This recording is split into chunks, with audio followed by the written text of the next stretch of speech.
ऐसा नहीं कि समय नहीं है तो अच्छे से नहीं कहें, पूरी बात को कम समय में किस प्रकार से कह सकते हैं। तो हम लोग शुरुआत करते हैं।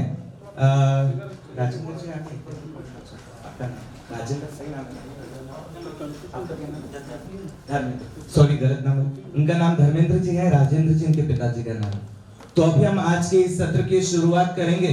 शुरुआत के लिए मैं सबसे पहले मैं अभय को आमंत्रित करूंगा कि वो अपनी बात को रखें कि कोविड-19 के दौरान किस प्रकार से उन्होंने प्रवासी मजदूरों के साथ में काम किया, क्योंकि उन्होंने लोकल यहाँ मध्य प्रदेश में किया। हम लोग तो उधर मैं अगर बात रखूंगा, गुंजन जी रखेंगे, तो हम ऑल ओवर भी कुछ चर्चा करेंगे, कुछ केसेस को भी शेयर करेंगे। पर सबसे पहले मैं अभय को दे रहा हूँ, तो 10 मिनट का समय है, चलेगा? डिस्कशन करेंगे, संक्षिप्त में बात रखेंगे, फिर डिस्कशन। हाँ, कोशिश करें कि 5 मिनट में बात करें, पर 10 मिनट के बीच बीच में अपनी बात को समाप्त करें और पर्ची देने का शक मौका न मिले तो अच्छा रहेगा। और आप लोगों को अगर जाना है, बहुत सारे साथी कह रहे हैं कि हमको निकलना है, तो इस सत्र में आप देख लीजिए कि लगभग सारे लोग 10 मिनट नहीं बोलेंगे, कोई 2 मिनट 5 मिनट बोलेगा। सॉरी मैं बार बार बीच में आ जाता हूँ।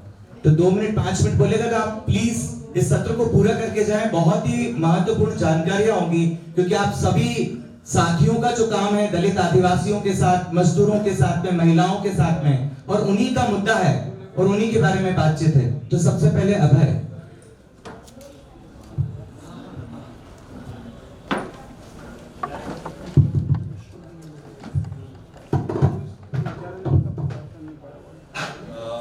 नमस्ते।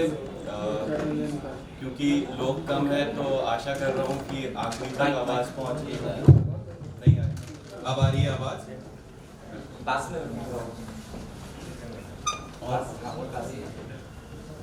तो बेसिकली आखिरी सत्र है, आप सब लोगों ने काफी ज्ञान और भोजन ग्रहण कर लिया है।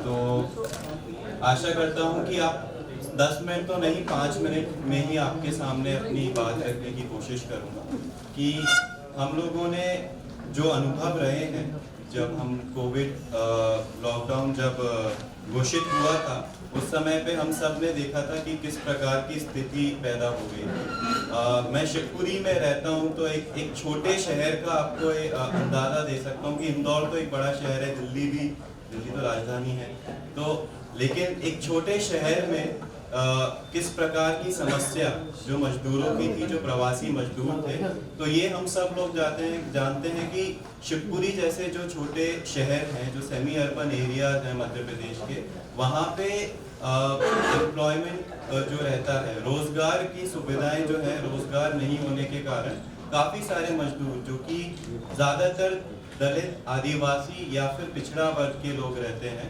वो महाराष्ट्र या गुजरात, मध्य प्रदेश के ऐसे कस्बों से, जिलों से महाराष्ट्र या गुजरात में, माइक को पास करें, महाराष्ट्र या गुजरात में काम करने के लिए जाते हैं। तो जैसे ही ये लॉकडाउन अनाउंस हुआ, ये सारे मजदूर जो कि महाराष्ट्र और गुजरात में फंसे हुए थे, एक तरीके की उनके लिए क्राइसिस पैदा हो गई। उनके लिए हम ये बोल सकते हैं कि इमरजेंसी सिचुएशन थी, जिसमें वो वहाँ पे फंस गए थे। और उस समय हम भी ये सोच रहे थे कि हमारी क्या भूमिका हो सकती है। ये जो पूरा एक तरीके की इमरजेंसी सिचुएशन है, हम क्या एज अ वकील काम करें या फिर हम एज अ सोशल एक्टिविस्ट काम करें, हमारा रोल क्या होगा अगर हमारे पास जो हमारी स्किल है वो लॉ। तो उस आइडिया के साथ हम लोगों ने कुछ जो हमारे साथी थे और जो अलग अलग लॉ यूनिवर्सिटीज़ में बच्चे पढ़ रहे थे, उनके साथ में हम लोगों ने ग्रुप बनाया और हमने मध्य प्रदेश सरकार से चर्चा शुरू की कि क्या साथ में किया जा सकता है। ये स्थिति है, बीच बीच में बहुत टकराव भी हुए, लेकिन हमें ये समझ आया कि हम लोगों ने जो ये ग्रुप बनाया था, तो मैं ये नहीं बताना चाहता हूँ कि हमने क्या काम किया, मैं ये ज़्यादातर बताना चाहता हूँ कि कैसे लॉ का उपयोग कोर्ट के बाहर जाकर, कोर्ट के दायरों के बाहर जाकर किस तरीके से वो जो हम एक तरीके की क्रांति लाने की कोशिश कर रहे हैं उसमें काम आ सकता है। तो जब लोग वहाँ पे फंसे हुए थे, तो ये जो ग्रुप था इसने ये काम किया कि उन्होंने सारा जो रजिस्टर्ड डेटा था एमपी गवर्नमेंट के पास, प्रवासी मजदूर जो इमीडिएटली रजिस्टर कर रहे थे, उनका डेटा लिया और उनको कॉल करना शुरू किया और पता किया कि किसकी क्या समस्या है, और फिर वहीं पे कोऑर्डिनेट किया जो लोकल एडमिनिस्ट्रेशन था महाराष्ट्र के अलग अलग जिलों से कि ये मजदूर हैं, इनके ई पास बनने हैं।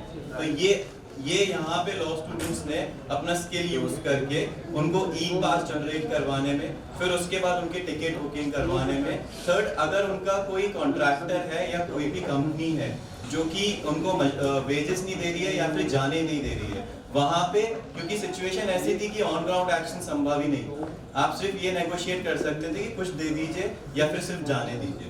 तो यहाँ पे ये जो सारे स्किल्स थे ये पूरे ग्रुप ने यूज किए, और ये कुछ 300 जो है स्टूडेंट्स अलग अलग यूनिवर्सिटीज जो भारत की थी, और वहाँ पे ये इंश्योर करना कि उनको खाने की व्यवस्था, ई पास, अगर उनको कोई सर्टिफिकेट की जरूरत है, और कोविड टेस्ट जो कि नेगेटिव होते ही आप ट्रेन बोर्ड कर सकते थे। तो ये पूरा काम किया गया था। इसके क्या इम्पैक्ट है वो आप जान सकते हैं, लेकिन ज़रूरी नहीं है, तो क्योंकि समय की कमी है तो वो स्किप करेंगे। लेकिन आखिरी में पॉइंट यही था कि हमें ये सोचने की बहुत ज़्यादा ज़रूरत है कि कानून का उपयोग हम किस तरीके से कोर्ट के दायरों के बाहर कर सकते हैं जिससे कि कुछ इम्पैक्टफुल काम किया जाए। धन्यवाद।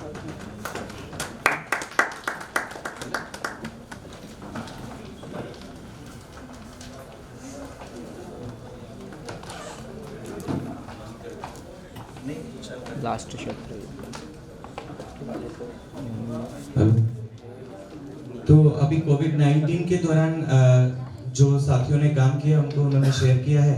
इसी क्रम में अभी हमारे बीच में जो है रतलाम से एक साथी हैं एडवोकेट ऋषभ, जो कि चाइल्ड लेबर के साथ में काम करते हैं, और वो अपनी बात को रखेंगे। 10 मिनट का समय आपके पास है ऋषभ जी।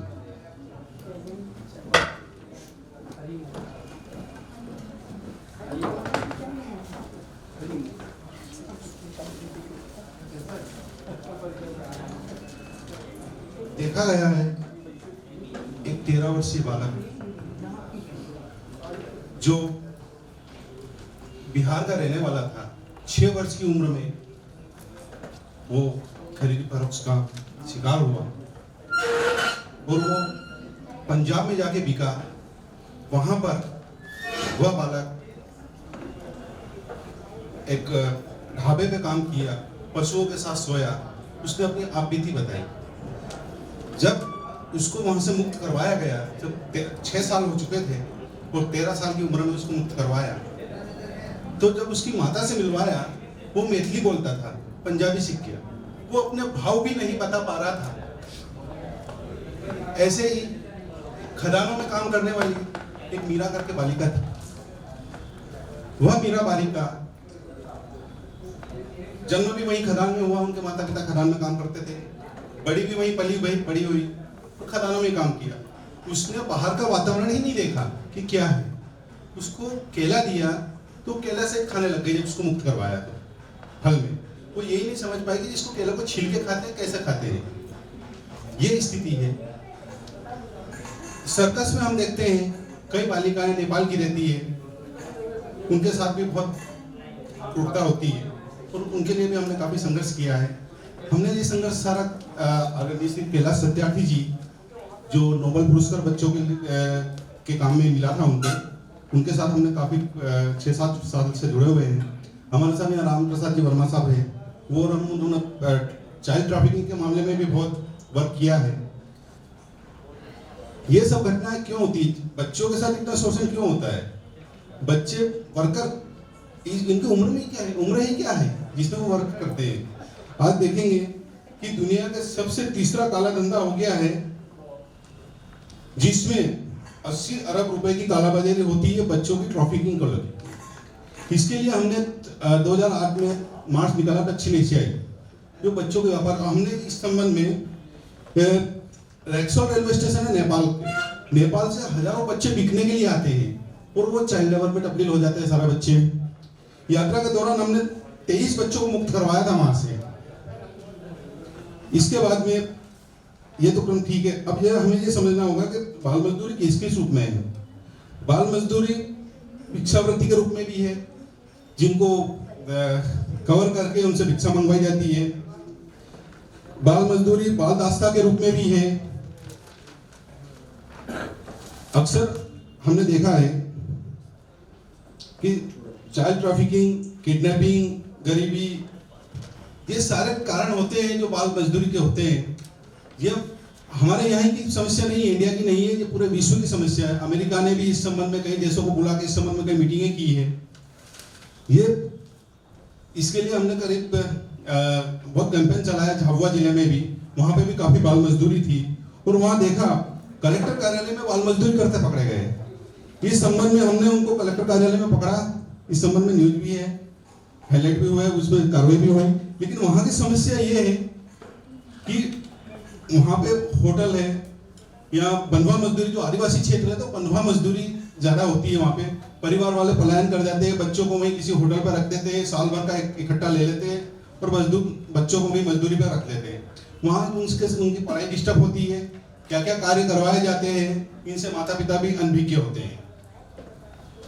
रहा सवाल ये है कि ऐसे मामलों में कार्रवाई तो हम करवाते हैं, दबाव बनाते हैं श्रम विभाग पे।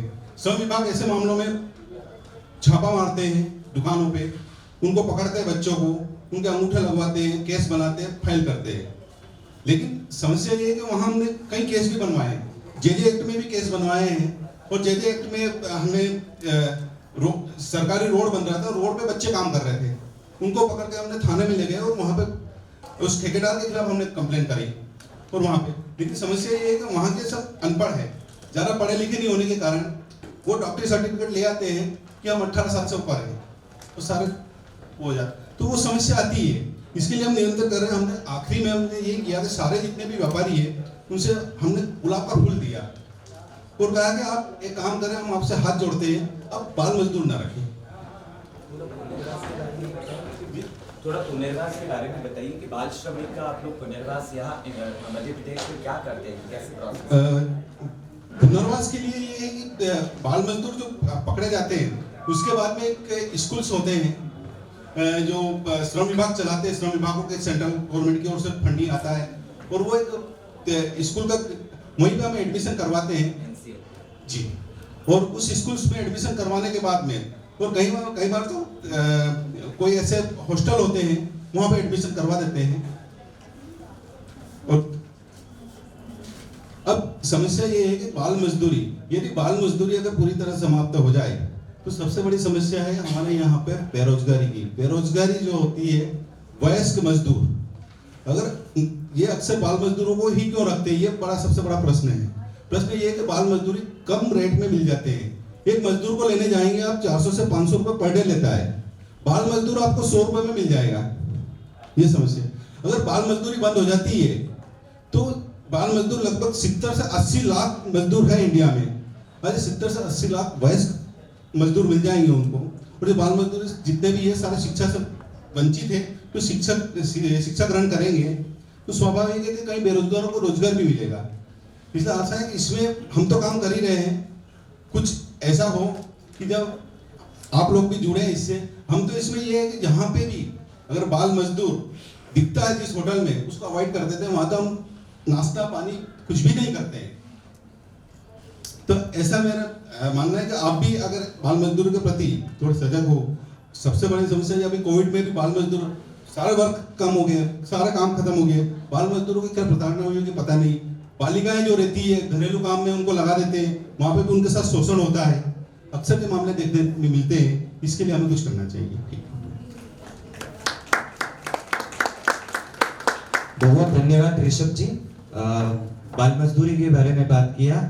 अभी हमारे बीच में कुछ साथी हैं जो कि अभी इस देश की गुलामी के शिकार हुए और उन्होंने बड़ा संघर्ष किया। कुछ साथियों का बहुत सहयोग रहा जिनकी वजह से ये बाहर निकल के आए हैं और अभी भी इनकी जिंदगी में संघर्ष ही लिखा हुआ है, क्योंकि वो जो पुनर्वास सरकार की तरफ से इनको मिलना चाहिए था वो अभी तक नहीं मिल पाया है। फिर से गुलामी की उस जाल में जकड़ने के लिए इनको मजबूरी खींच रही है। तो कहीं ऐसा ना हो कि निकल कर आए और फिर उसी शिकंजे में कस जाए, फंस जाए। तो कुछ साथी हैं जो अपनी बात करेंगे और यहाँ पर जितने एडवोकेट हैं तो वो हाथ खड़ा करें और बताएं कि इस केस को करने के लिए मैं तैयार हूँ। जितने भी साथी यहाँ पर बैठे हैं, इनका हर एक की कहानी के साथ कोई न कोई कानूनी सहायता की मांग कर रहे हैं, तो मुझे लगता है कि 4 से 5 मिनट होगा ये अपनी बात को रखेंगे। तो सबसे पहले आप में से जो भी इच्छा है वो पहले से बोल सकता है, मुझे नहीं बताना कोई भी बोलना चाहे। आप बोलोगे पहले? कौन? आप बोलोगे जी। मेरा नाम धर्मेंद्र अहिरवार है। मैं जिला छतरपुर का रहने वाला हूँ। मैं और मेरी फैमिली मेरी फैमिली कुछ 3-4 साल से एक ठेकेदार यहाँ काम करते थे। काम करते करते पहले तो उसका व्यवहार ठीक ठाक था, फिर उसके बाद उसका धीरे धीरे बर्ताव बदलता रहा। वो मतलब उसके पैसे देने से इग्नोर करता रहा, कुछ खर्चा देता था, नहीं देता था, और इस प्रकार से मतलब अपने पास रखा था। उसके यहाँ पे खाना पीना का सामान मिल जाता था हमको लोगों को, और कुछ खर्चा मिल जाता था सब्जी पानी के लिए। धीरे धीरे उस तरीके से फिर हमारे पैसा उसके पास ज़्यादा दबता गया। पैसा जहाँ ज़्यादा दब गया तो उसका बर्ताव बदल गया, फिर गाली गलौज से बात करने लगा। धीरे धीरे फिर मतलब उल्टी सीधी बात करता रहा। फिर हमको थोड़ा डर लगने लगा कि हम बाहर के आदमी हैं और हम इससे पैसे कैसे निकलवाएं। फिर हमने उससे पैसे मांगे तो ना देते हुए गाली गलौज करने लगा। धीरे धीरे बढ़ते ही गई इसकी। फिर इस प्रकार से ज़्यादा मतलब उसने ज़्यादा धमकी देने लगे। कि हमने कहा कि हम FIR करेंगे, मतलब कुछ करेंगे, तो फिर हमको धमकी देने लगा कि साले मतलब उल्टी गाली देने लगा। और ऐसे करते हुए फिर एक दिन उसने मतलब इतनी मेरी मार पिटाई कर दी कि मेरे हाथ पैर जान पे हमला कर दिया मेरे ऊपर। फिर हमारी फैमिली को भी मतलब उन्होंने धमकाया, डराया। फिर ना तो FIR मेरे फैमिली वाले गए तो थाने में उनकी FIR नहीं हुई। बार बार हमने PM हेल्पलाइन नंबर में शिकायत की कि हमारी नंबर कोई सुन रहा ना वो कुछ कह रहा। तो वो लोगों ने PM हेल्पलाइन की भी वो हेल्पलाइन पे भी शिकायत हमारी कटवा दी थी कि जो लोग झूठ बोल के ऐसे कर रहे हैं उनकी पहुँच मतलब बताते थे, कहते थे कि हमारी पहुँच के राशि में हमारे रिश्तेदार है, तुम हमारे कुछ नहीं कर सकते, हमको धमकी देते रहे। तो अब जो चीज़ हमने SP साहब को भी बताई कि SP साहब के हम गए तो SP साहब से बोले कि सर ऐसी धमकी देते हैं। तो ना तो हमारी SP साहब ने सुनी, ना वहाँ के थाने वाले ने सुनी। फिर भी हम करते रहे, फ़ोन में लगाते रहे। तो उन्हें मन गढ़ कहानी बनाकर उन्हें झूठी FIR मतलब इस तरीके से FIR लिख दी कि मतलब जो लोग झूठ बोल रहे हैं उनका दुर्घटना हुई है, ना कि मारपीट हुई है। बल्कि हमारे साथ मारपीट हुई थी और पैसे न देने का वो था हम पे, मतलब उन लोग हमसे काम कराते रहे, पैसे नहीं थे उन लोग। तो उन्हें झूठी FIR लिखा दी और हमने चारों तरफ ना तो SP साहब ने सुना, ना कलेक्टर साहब ने, हमारी कोई सुनवाई नहीं हुई। फिर इसके बाद सर के पास आए, सर ने हमारी मतलब FIR को लेकर और कोर्ट में दाखिला पेश कराया है और कोर्ट में प्रकरण चल रहा है, जिस चीज़ का आगे 1 महीने बाद फिर सुनवाई है। मारपीट तो सर के बगैर डंडों से मारपीट की गई थी मेरे, और दोनों पैर तोड़ दिए थे और हाथ भी तोड़ दिए गए हैं। पैर चेहरे में पूरा खंजर मतलब सब तरीके से रीढ़ की हड्डी वगैरह, गर्दन वगैरह सारी चीज तोड़ दी है। मतलब मेरा शरीर खड़ा है, वो देखने वाले कहते थे कि भाई इस पाक पे तुम न जाने कैसे खड़ा रहता, कोई खड़ा हो नहीं सकता जिस प्रकार से मैं खड़ा हूँ आज।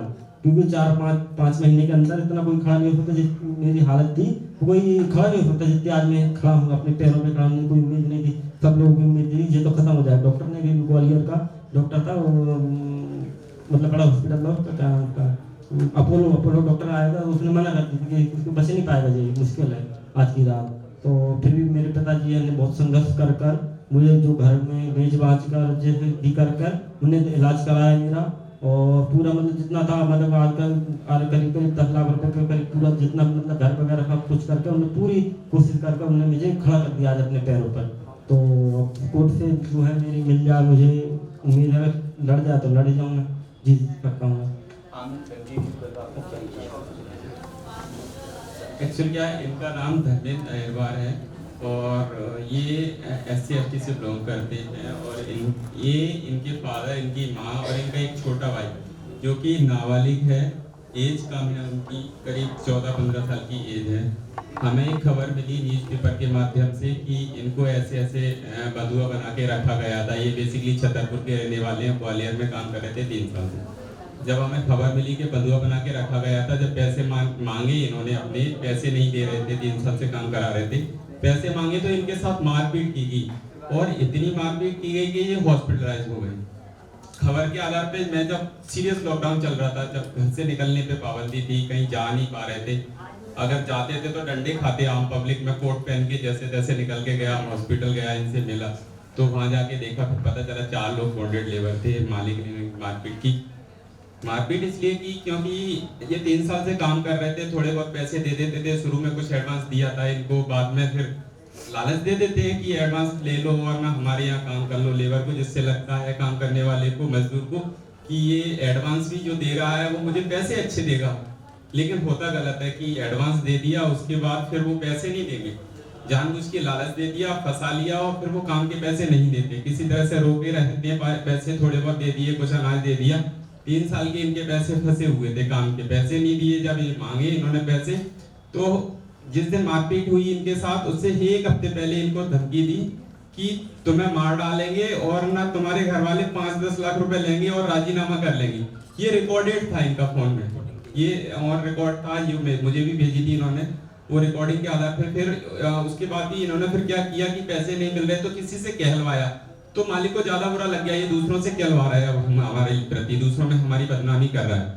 तो उसने क्या किया, वो और उसका एक दोस्त था जो मिलके काम करते थे और वहाँ का उनका इंजीनियर था, तीनों ने इनकी इतनी मारपीट की, इनके फादर की। बेसिकली फादर थोड़े दुबले पतले हैं तो और कोई था नहीं, इनकी फादर की मारपीट की, फादर थोड़े से चले गए बच के, तो इनकी इतनी मारपीट की कि मार के इनको एक्सीडेंट केस दिखाया था। जो गाड़ी में से मार्बल के पत्थर जो जमीन पे बिछते हैं, वो गाड़ी खड़ी रहती है ट्रक की तरफ भरे हुए, तो वो पत्थर तोड़ के इनके ऊपर डाल दिए और ये दिखाने के लिए कि इनका एक्सीडेंट हुआ है, पत्थर उतारते समय इनके ऊपर पत्थर गिर गए और ना ये क्या बेहोश हो गए, सीरियस बेहोश, तो उन्होंने समझ लिया कि ये मर गए और उसके बाद वो पत्थर तोड़ के डाल दिए। कुछ देर बाद भीड़ इकट्ठी हो गई और लेबर थी इधर उधर, वो सुबह का टाइम था, फिर वो काम करने वाले भी और आ गए, तो उस समय इसको होश आ गया। हाँ, होश आने के बाद क्या हुआ, फिर इनको हॉस्पिटल ले गए, बाकी फिर ट्रीटमेंट नहीं कराया, कुछ नहीं कराया।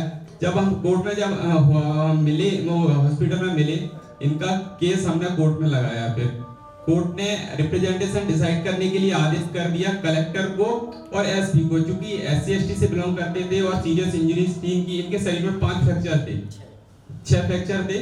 तो उसके बाद एसपी को डायरेक्शन कर दिया कि इनका स्टेटमेंट रिकॉर्ड किया जाए और ना FIR रजिस्टर्ड की जाए इनकी, क्योंकि वो एक्सीडेंट की FIR थी। तो हमने मना कर दिया कि वो FIR हम नहीं मानेंगे, जो इनके स्टेटमेंट है उनके आधार पे FIR रिकॉर्ड की जाए। और इसी आधार पे बॉन्डेड लेबर के लिए भी वो उसको कलेक्टर को आवेदन दिया था हमने पहले, उसी के आधार पे कोर्ट ने नोटिस कर दिया कि ना इसको वो रिकॉर्ड किया जाए स्टेटमेंट को इनके आधार पे। लेकिन कोर्ट के आदेश के बाद भी उन्होंने स्टेटमेंट नहीं रिकॉर्ड किए। उसके बाद अभी हमने कोर्ट ऑफ कंटेम्प्ट लगाई, उसमें फिर से सिर्फ 30 दिन का टाइम दे दिया कि 30 दिन के अंदर एसपी के माध्यम से कि इनकी FIR रजिस्टर्ड की जाए, प्लस कलेक्टर को आदेश दिया कि SDM इनके स्टेटमेंट रिकॉर्ड किया जाए। अभी प्रेजेंट में लेटेस्टली कुछ ही दिन पहले ही इनका आदेश हुआ है। तो ऑलरेडी आमीन जी जो है इस केस को कर रहे हैं, तो अभी अब दूसरे साथी के पास पहुंचते हैं और इसके बाद गुंजन जी बोलेंगे। आकाश अपने बारे में बात करेंगे कि आप थोड़ा सा बताएंगे कैसे आप उस खेत तक पहुंच गए और कैसे चुप गए, थोड़ा सा जानकारी दीजिए। जी, मैं कश्मीरिया साहब के काम कर रहा था, पारुंदा का रहने वाला हूँ, ग्राम राजपुरा उसका गांव। तो मैं उसके चुपके से बच के आया सर। 20,000 रुपये मैंने कर्ज लिए, तो 20,000 के 50,000 रुपये कर्ज मांग रहा है वो। और जो मैं घर आने की बोलता हूँ नहीं, तो वो घर नहीं आने देता है, मारने पीटने की धमकी देता है। मेरी औरत है, उस पे भी काम कराता है, खेती बाड़ी का पूरा हम दोनों पे बहुत काम कराता है। और घर आने की बोलते हैं तो मारने पीटने की धमकी देता है। तो फिर हम बच के आए वहाँ से रात को 10-11 बजे, तो भदौरिया साहब के यहाँ आन के पहुँचे। जब उनने रिपोर्ट झेली हमारी, यही तो आकाश और उनकी पत्नी दोनों काम करते थे और 20 के बदले 50,000 कर्ज हो गया और वो भी उतर नहीं पाया। और कुशल चंद जी हमारे बीच में है, कुशल चंद जी गए इनको वहां से ले जाकर। कुशल चंद जी और भदौरिया जी अभी नहीं पहुंच पाए यहाँ पर दोनों ने मिलकर वहां से मुक्त करवाया। मुक्त करवाने के बाद में अभी सवाल खड़ा है पुनर्वास का, कि मुक्त तो करवा लिया पर इनका पुनर्वास नहीं है, तो ये फिर से ज्यादा नहीं साल भर में फिर से बंधुआ बन जाएंगे। क्यों? क्योंकि उनकी मजबूर परिस्थितियां हैं। तो उसके लिए अभी एक वकील साथी का जरूरत है जो इनके केस को फाइल करे।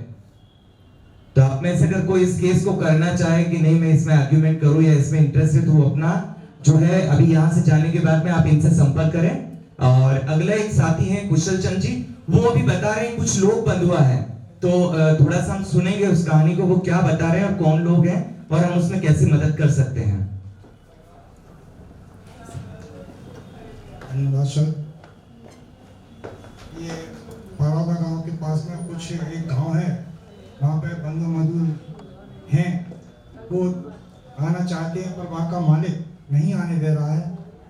और अब उन्होंने हमको खबर दी है कि हम 2-4 रोज बाद हम दुख के रात में आ पाएंगे। हम रात को उनको लेने जाना पड़ेगी, तब जान के कहीं उनका वो कर पाएंगे। आप में से कोई आना चाहिए बुला लो। और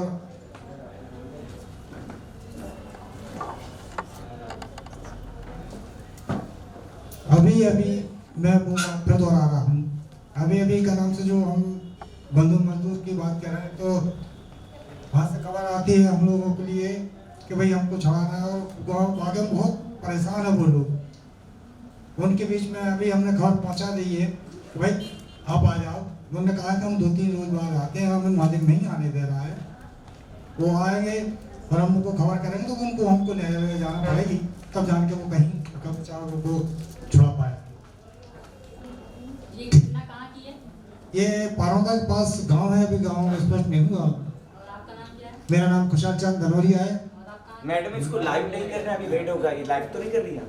नहीं, उनका इंटरव्यू। हाँ, इंटरव्यू आप ले लीजिएगा, सॉरी लाइव मत करिएगा क्योंकि उनको रेस्क्यू करना है ना। हाँ, आप करिएगा इंटरव्यू, कोई दिक्कत, मुझे लगा लाइव तो नहीं कर रही। नहीं नहीं। ऐसे ही हमारे ये पेजेस जो औकात के हैं, उनको जिंदा जलाकर मार दिया था। उनकी खबर जब हमको लगी तो हम भी भदौरिया जी और हम लोग पहुंचे। वहाँ पर उनका जो FRI नहीं हो पा रही थी, FRI फिर करी। और अब वो उनके पिताजी उनकी घटना पूरी बताएंगे, जिस तरीके से उनको जलाया है, बच्चे को जलाया, बहुत दर्दनाक मौत हुई है उस अपने वाले की, उसको जलाया। क्योंकि साहब मेरा 3 साल से काम कर रहा था उसके, और उसको बंधुआ मजदूर बना रखा था उसने है ना क्या काम किया, धमकाया वो पहले तो, और उसको पार्टी में ले जाने के, उसको गांव में जाने के उसको पिलाया, धमकाया, और फिर है ना उनको राधा कृष्ण का मंदिर था गांव में, तो उसने है ना जान कर है ना गांव में जान कर है ना पहले तो मिट्टी का तेल डाला और उसने आग जला दी उसमें। हमें वो अल्लाह मिला, हम भगे, उस पर पहुँचे। जब भाई 10 बजे का काम है, 5,000 रुपये लेते उसने, तो 5,000 के पीछे उसने आग जला दिया, जिंदा जला दिया उसको। हम वो उसको हमें खबर पड़ी, हम जल्दी पहुँचे। हमने पहुँचा, मैंने 16 नंबर को फ़ोन लगाया, फिर मैं बमोरी गया, 16 नंबर बमोरी से आई, मैं उसको 16 नंबर में धर के ले गया, हॉस्पिटल में भर्ती कराया मैंने। फिर वो हॉस्पिटल में भर्ती कराया, वहाँ से एक रिपोर्ट लेकर आकर नेपाल लाइक लगाई मैंने, वहाँ से फिर है ना आध घंटा पीछे गुना रेपन कर दिया। 3 बजे सर वो खत्म हो गया। जी बात ये अभी इस पूरी घटनाक्रम को उन्होंने बहुत संक्षिप्त में बताया, पर बहुत ही बड़ा ये जो है नेशनल लेवल का खबर बना पूरे देश भर में। और ये एक ऐसा था कि कोई मजदूर जो 5,000 और 10,000 रुपया कर्जा लेता है, तो उसका बदला ये होता है कि या तो अपनी पूरी जिंदगी उनका गुलाम बन के उनकी सेवा करता रहे, उनके आदेश की पालना करता रहे, और नहीं करे तो इस प्रकार से मजदूर को जला दिया जाता है। ये घटना मध्य प्रदेश की है, जहां पर मजदूरों को जलाया जा रहा है। जहां डिंडोरी में एक बहन का नाक काट दिया, ऐसे उड़ीसा में एक भाई के हाथ काट दिए। तो इस प्रकार से देश में गाजर मूली की तरह मजदूरों को काटा जा रहा है। उनके जो मौलिक अधिकार है, उनको क्या, उनका पूरा जिंदगी खत्म हो रहा है। तो ऐसे में हम तमाम साथियों को जरूरत है कि किस प्रकार से पहल करें, और ये जो गुलामी का मुद्दा है जिसके ऊपर हम आवाज उठाएं, और इसके लिए कानूनी पहल की सबसे सख्त जरूरत है। क्योंकि मजदूर कोर्ट तक अपनी अप्रोच नहीं कर पाता है। मजदूर को लगता है कि मैं कहाँ वकील साहब के पास जाऊंगा, पर आप सभी सामाजिक वकील हैं, सामाजिक मुद्दों पर वकालत करते हैं, तो आप जैसे साथियों की जरूरत है। अभी एक साथी और हैं जो अपनी बात रखेंगे, जिनका नाम है मांगीलाल जी। मांगीलाल जी, थोड़ा अपने बारे में बताएंगे कि कितने साल पहले क्या हुआ, वहां जा सकते हैं?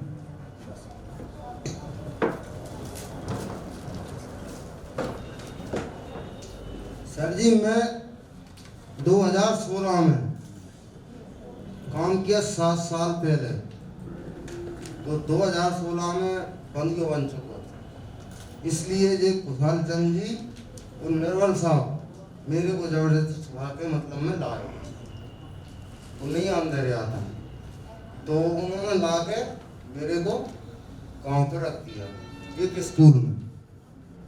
तो पूरी बरसात नहीं निकाल पाई, तो स्कूल में से ही भगा दिया मुझे, घर रहने को नहीं था। तो इस स्थिति से हमें भी उन्होंने 20,000 रुपये दिए मेरे को, जब ही लाए थे जब। इसके बाद में कुछ व्यवस्थाएं नहीं दी, तो वो ही अभी भी बाल बच्चे परेशान हैं कि ऐसा मौका आ रहा कि मजदूरी इतनी चलती नहीं है वहाँ, हमको देते हैं 100 रुपये 150 रुपये से ज़्यादा नहीं मिलती है। राशन कार्ड दिया, उसकी पर्ची आज तक नहीं आई, उस पर भी राशन नहीं मिलता है।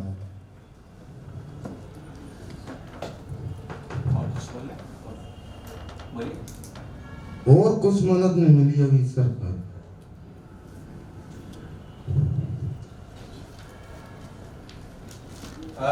अभी मांगीलाल जी का मुद्दा ये है कि 2016 में वो कह रहे बंधुआ नहीं बना, वो बंधुआ बने थे 7 साल पहले, मतलब 2009 के लगभग इनको ट्रैफिक किया गया था। मानव तस्करी के जरिए इनको जो है राजस्थान में लेके गए थे और वहां ले जाकर इनके पूरे परिवार को वहां पर उन्होंने बंधक बनाया।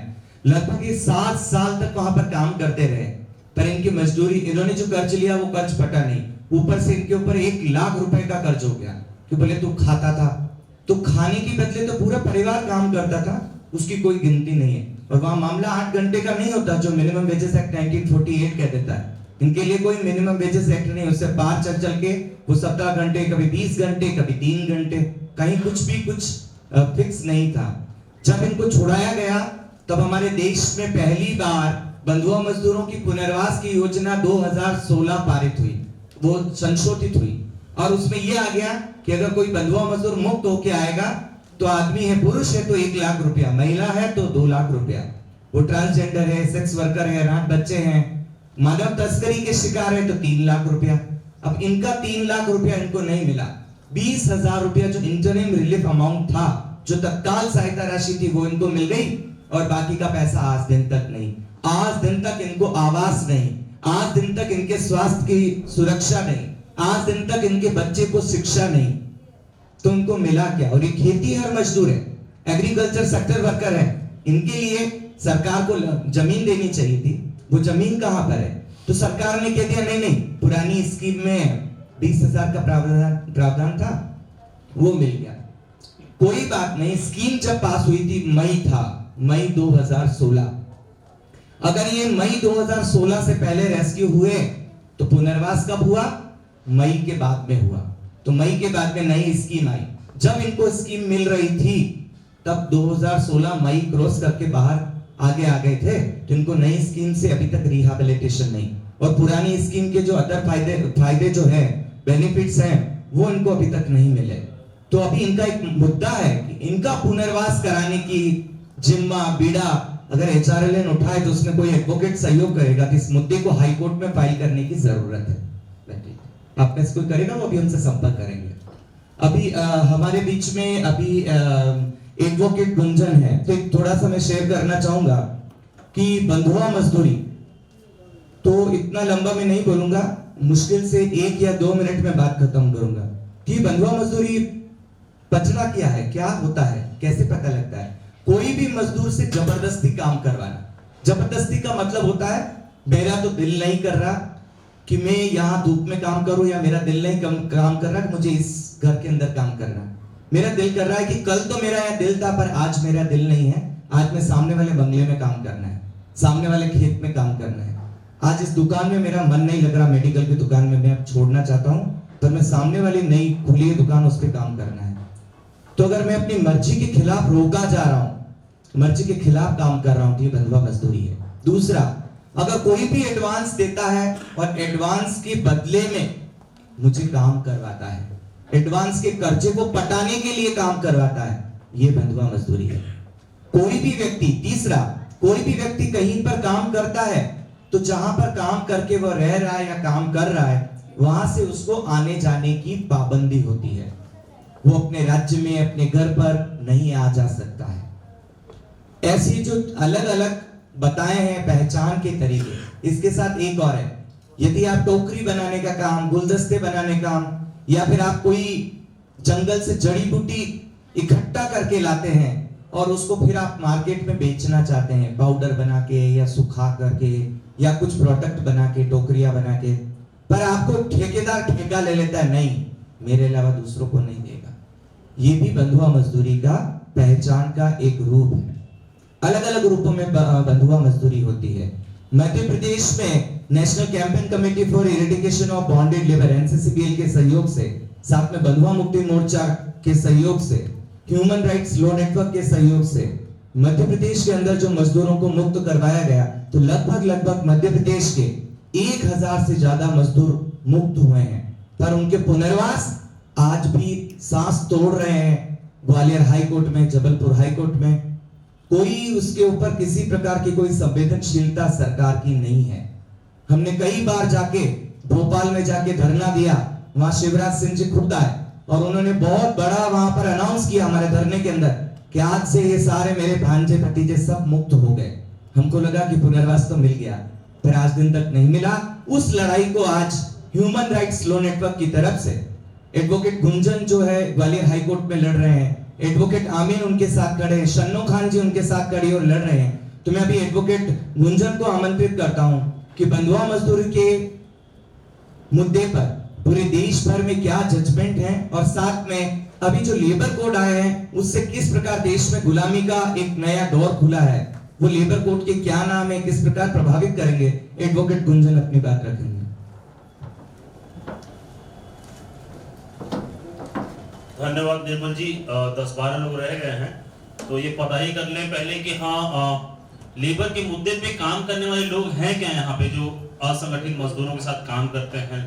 अगर तो ज्यादा बेहतर डिस्कशन हो पाएगा, अदरवाइज नहीं तो फिर जो केसेस यहाँ उठाए गए उनके बारे में चर्चा कर लेते हैं कि हाँ जो मुद्दे हैं उनको कैसे आगे ले जा सकते हैं। और जो निर्मल जी ने बात करी कि अभी ग्वालियर हाईकोर्ट में एक केस है, उसके बारे में संक्षिप्त में बता दूं कि लगभग 250 से 300 मजदूरों के 450 मजदूरों का जो है जो खेतिहर मजदूर हैं जो मध्य प्रदेश के अंदर ही काम करते हैं, उनके बारे में एक रिप्रेजेंटेशन भेजा आज नहीं 2016 में। उससे 2016 में तो केस दाखिल हुआ था। निर्मल जी साल आप बता पाएंगे कब किया था वो? 2016 से वो केस पेंडिंग है। उसमें एक ही बात जो उठाई गई है उसमें कि जो लोग उसी गांव में काम करते हैं, बड़े जमींदारों के यहाँ जो गांव में हैं, क्या वो बंधुआ मजदूर हैं? क्या वो जाते हैं उनके यहाँ काम करते हैं, वापस आ जाते हैं अपने घर में? तो क्या ऐसे लोग बंधुआ मजदूर हैं क्या? एक जो धारणा बनी रहती है कि बंधुआ मजदूर वो व्यक्ति है जो कहीं भी जा ना पाए, मालिक उसके ऊपर खड़ा रहे, यह बिल्कुल गलत है।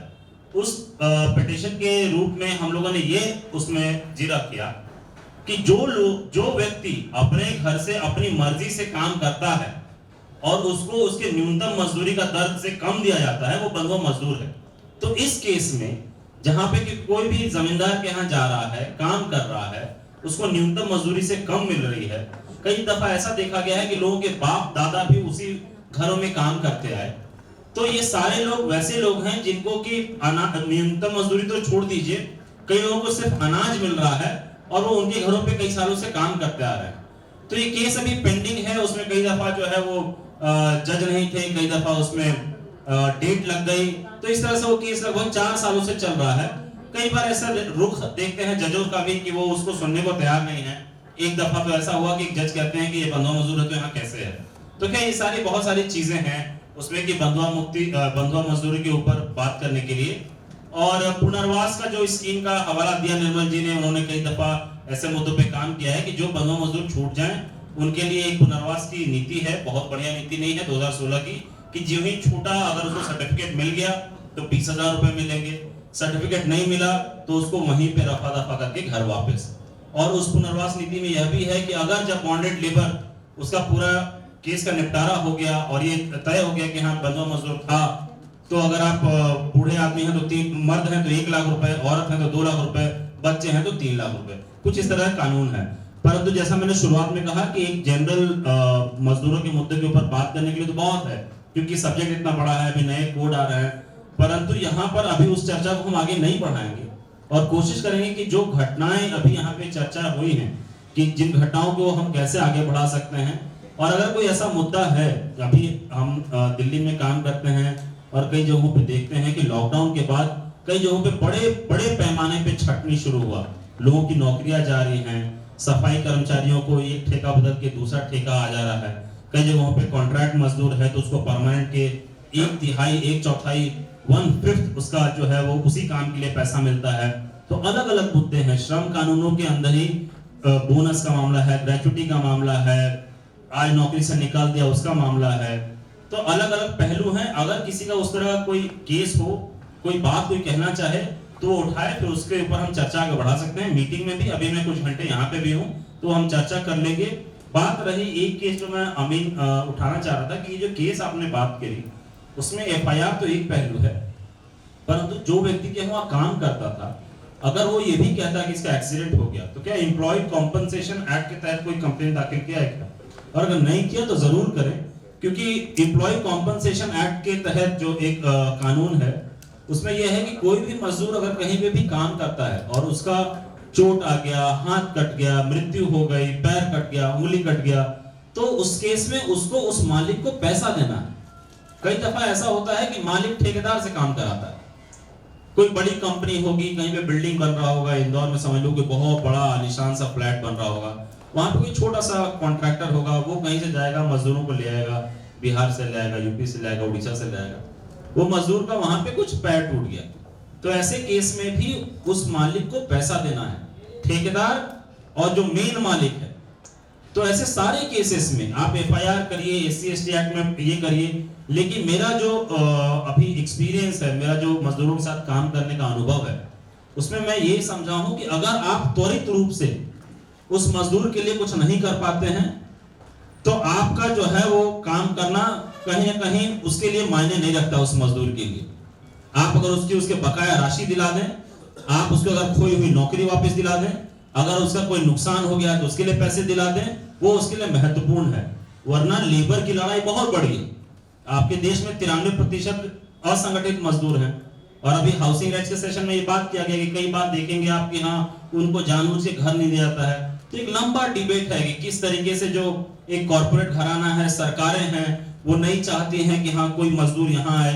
वरना आप खुद ही देखिए कि जो मजदूर पलायन करते हैं, कर्नाटक जाते हैं, गुजरात जाते हैं, क्या गुजरात में मजदूर नहीं है? गुजरात में भी तो गरीब हैं, वो वहां मजदूरी क्यों नहीं करते? तो सवाल यह है कि आपको मजदूर नहीं चाहिए, सिर्फ आपको एक लाचार और एक बेचारा मजदूर चाहिए कि आप उसको उस हद तक शोषित कर पाए जहां तक कि वो ना हो। तो एक मजदूर को चीप लेबर चाहिए, सबसे सस्ता मजदूर चाहिए। वो सबसे सस्ता मजदूर गुजरात का नहीं होगा, गुजरात में फैक्ट्री है तो वो बिहार का मजदूर होगा, वो वहां पे संगठित नहीं हो पाए। और हर जगह अगर आप उसको घर वहां दे देंगे जहां पे काम करता है तो वो संगठित हो जाए। तो ये सारे मुद्दे जुड़े हुए हैं और एक जगह के रुकते हैं, संगठन। अगर आप संगठित नहीं हैं तो आपकी बेचारी बनी रहेगी, आपका मालिक शोषण करता रहेगा। तो संगठित नहीं करने के लिए अलग अलग तरीके हैं। वो सस्ते मजदूर लाओ, घर मत दो, दूर रखो, आज यहाँ नौकरी पर रखो, कल फायर कर दो, फिर 6 महीने बाद उनको रिवाइंड कर दो, फिर दूसरे ठेकेदारों की तरह रखो। तो ये सारा पहलू जब आप देखेंगे तो वो एक जगह आके रुकता है कि वो संगठित नहीं होने के लिए। तो जो लोग भी मजदूरों के मुद्दे पे काम करते हैं, डोमेस्टिक वर्कर्स के साथ काम करते हैं, डेली वेजर के साथ काम करते हैं, हेल्थ वर्कर के साथ काम करते हैं, किसी फैक्ट्री में काम करते हैं, तो उनका सारा फोकस और सबसे पहला जो विचार, वरना करने के लिए तो आप आज यहाँ किसी की मजदूरी नहीं मिली तो उसको एक कंप्लेंट फाइल करा दिया, नौकरी चली गई उसको नौकरी दिला दिया, बॉन्डेड लेबर छुड़ा लिया, बॉन्डेड लेबर को रिहैबिलिटेट करा दिया, पुनर्वास करा दिया। ये सारी चीजें आप अपने उस गोल को पाने के लिए करते हैं, लेकिन यही काम नहीं है। काम अंतिम में है संगठन। संगठित रूप से अगर आप काम कर पाते हैं तो शायद इस स्थिति को बदलने में हम कुछ रोल अदा कर सकते हैं। ये निजाम जो है देश का, वो कहीं ना कहीं उस संगठन से ही बदलेगा, क्योंकि कहीं ना कहीं जो आपके सरकार जो नीतियां बनाती हैं उस नीतियों का भी प्रभाव है कि मजदूर ऐसा है। तो ये लड़ाई लंबी है, संगठित रूप से लड़ी जा सकती है, और अगर किसी का कोई केस हो तो वो डिस्कस कर लीजिए, कुछ पूछना हो तो वो पूछ लीजिए, अदरवाइज कुछ और मुझे पास कहने के लिए अभी है नहीं। धन्यवाद। कबीर भाई, संदीप, तो प्रश्न एक तो क्या है कि ज़्यादातर आजकल किसी भी से मजदूर को आउटसोर्सिंग के रूप से पे नियुक्ति दे रहे हैं। कोई नहीं है, 10 ही लोग हैं। हाँ हाँ, कोई दिक्कत नहीं, आउटसोर्सिंग देंगे। दूसरा मकान है जो मैं एक्चुअल में जो फैक्ट्री का मालिक है वो ये मानने को तैयार नहीं है कि मैं मेरे यहाँ काम कर रहा है, और इन स्थिति में वो कंप्लेंट को कहे ना तो वो लेने को तैयार नहीं होते। देखिए, अगर आपको ये समस्या है, कई बार ये है कि जो खेतों पे मजदूर जो काम करता है, जो लेके आता है, वो उसको मजदूर मानते ही नहीं है, और जब मजदूर नहीं मानते और कंप्लेंट के बोले कि इसने ये झूठी में FIR कर रहा है और उसको मैं किसी न किसी दबाव की वजह से उसकी काम ही नहीं हो पा रहा, तो वो देगा काम। ये रियलिटी है, एक गांव की नहीं है, मैं कई गांवों की बात कर लूँ, चाहे श्योपुर की बात कर लूँ, चाहे मुरैना की बात कर लूँ, चाहे भिंड की बात कर लूँ। यहाँ तक कि लॉकडाउन की स्थिति में ये हुआ कि एक पूरी फैमिली जो है 40,000 रुपये का ठेका हुआ, मजदूर ने, उसके मालिक ने जो है जैसे कि कोविड हुआ और तुरंत जो है भगा दिया, और अपने पूरे बच्चों को लेकर वो पैदल चला आ रहा था। तब हम और जहाँ राजी हैं दोनों ने अपनी जेब से पैसा निकाला और उसको कहा, बोले कि हमारी तो कोई सुनने को तैयार नहीं, हम कंप्लेंट करें कहाँ, बोले कि ये मानने को तैयार नहीं कि मैं आपको लेके आया हूँ, और वो कह रहे मैं इन्होंने काम ही नहीं किया है। तो ये कुछ इशू हैं, वो थोड़ा सा मैंने आपको सामने रेज किए हैं। नहीं, आपने जो बात कही बिल्कुल सही कही, हर जगह की स्थिति है। और क्या कि आजकल ये जितनी भी है वो है सब आउटसोर्सिंग से कर रहे हैं। आउटसोर्सिंग के रूप में तो ठीक है कि आप उसके कह सकोगे भी, मगर कई जगह कह भी नहीं पा रहे। परंतु करें क्या, ये भी सवाल है ना जी, करना क्या है? वही है लास्ट का ये कि संगठित होना, ना प्रेशर बनाना और दबाव बनाना। इसके अलावा एक दो चीजें और जो महत्वपूर्ण है कि जो हम सब ये मानते हैं कि हाँ संगठित है, पर वो संगठित एक दिन में तो होगा नहीं। तो आज अगर आपके पास कोई व्यक्ति आता है और कहता है जी मैं यहाँ काम करता था, ठेकेदार बदल दिया, मुझे बाहर निकाल दिया, तो उसके लिए तो हमें सोचना पड़ेगा ना कि जो कानूनी पहल है कि हाँ आपको ये पता होना चाहिए कि हाँ कानूनी रूप से ये गलत है कि हाँ एक ठेकेदार को बदल के दूसरा ठेकेदार नहीं लगा सकते हैं। जो व्यक्ति वैसा काम करता है किसी अस्पताल में, जैसे आप यहाँ देखेंगे अक्सर ऐसा कोई शहर नहीं है जहाँ पर कि कॉन्ट्रैक्ट वर्कर्स नहीं काम करते हैं। सरकारों के यहाँ भी सरकारी अस्पतालों में कॉन्ट्रैक्ट वर्कर्स काम करते हैं, हेल्थ वर्कर्स हैं तमाम जो ऐसे काम करते हैं। दिल्ली में जितनी भी राजधानी बड़े बड़े अस्पतालें हैं, यहाँ ठेकेदार मजदूर काम करते हैं। तो हमारी लड़ाई तो ऐसी है ना कि जो अभी एक इमीडिएट लड़ाई है और एक लंबी लड़ाई है। तो इमीडिएट लड़ाई में हमें यही सारे काम करने पड़ेंगे जो कानूनी पहल है कि हाँ कभी ठेकेदार बदल दिया तो उसको पिटीशन फाइल करें कि जी एक ठेकेदार बढ़ा के दूसरा ठेकेदार आप ऐसे नहीं रख सकते।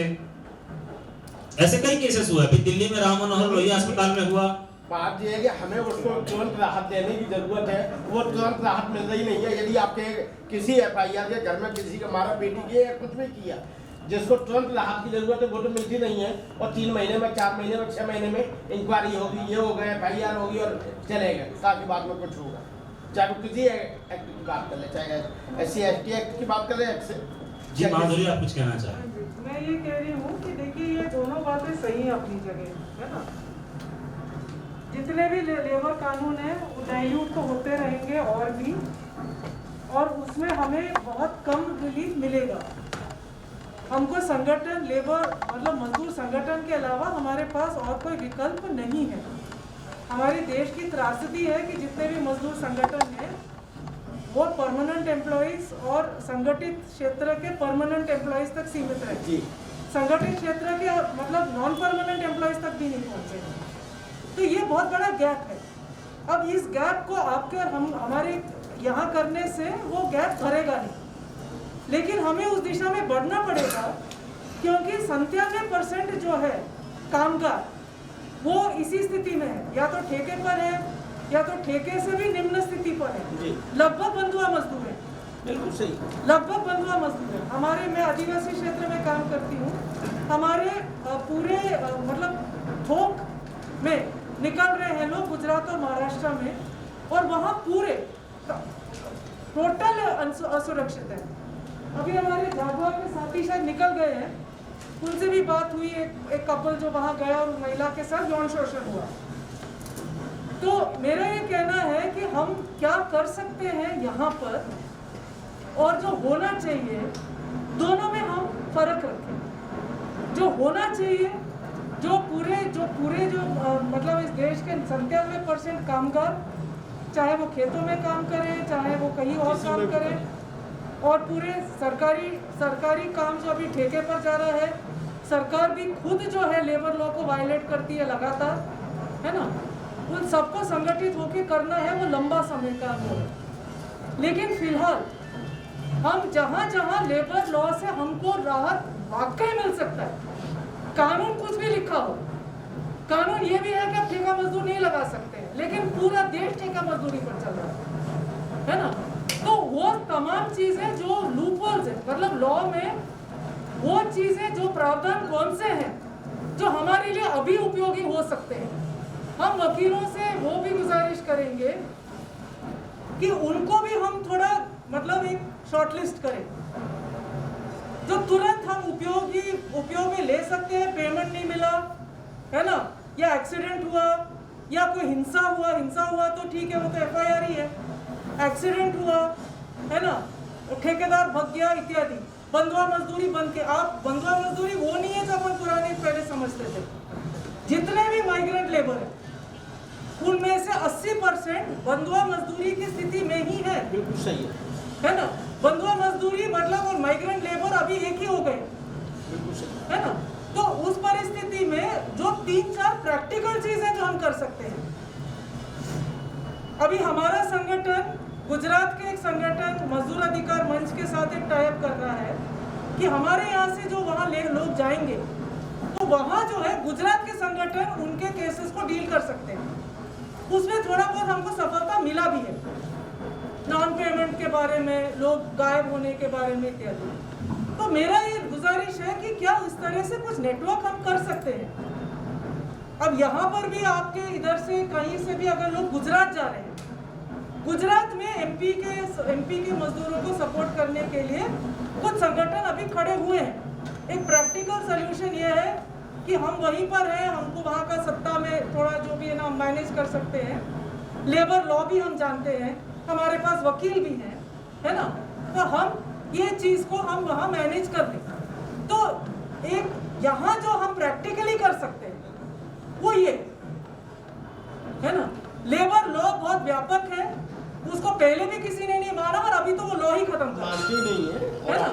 लेकिन प्रैक्टिकली अभी भी तुरंत रिलीफ के लिए जैसे ठेकेदार भग गया या एक्सीडेंट हो गया या कोई हिंसा हो गया, महिला के पेट में लात मारा और उसका गर्भपात हो गया, मजदूर का हाथ काट दिया, ये सब जो हो रहा है, मतलब कमरे में बंद करके रखे हैं, निकलने नहीं दे रहे हैं, ये तमाम चीजों के बारे में हम प्रैक्टिकली क्या कर सकते हैं उसके बारे में अगर हमारी कोई राय बन सकती है तो उसको वो मतलब उपयोग में हम लाने की कोशिश हम कर सकते हैं। किसी का कोई और कमेंट हो या कोई सवाल?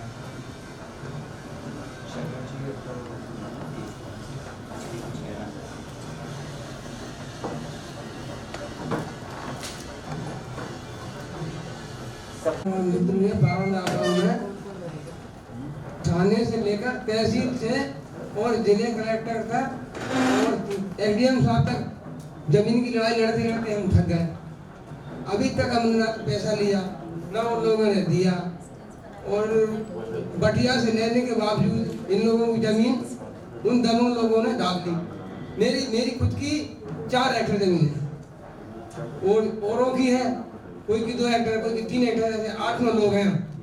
सबकी FIR कटवारी कहते हैं, जमीन देंगे और हम पे 6 महीने तारीख करा ली, मोहर तारीख करवाने के बावजूद, और आखिरी में क्या बोला, तुम्हारी जमीन नहीं है। वो पूरा डॉक्यूमेंट इसमें रखा है, सब लगा के थक गए। बस मैंने बोली गुलाम दे कहाँ के रहने वाले? पारों का काम जे गुना जिला में पड़ता है, पारों का बंगोरी गुना।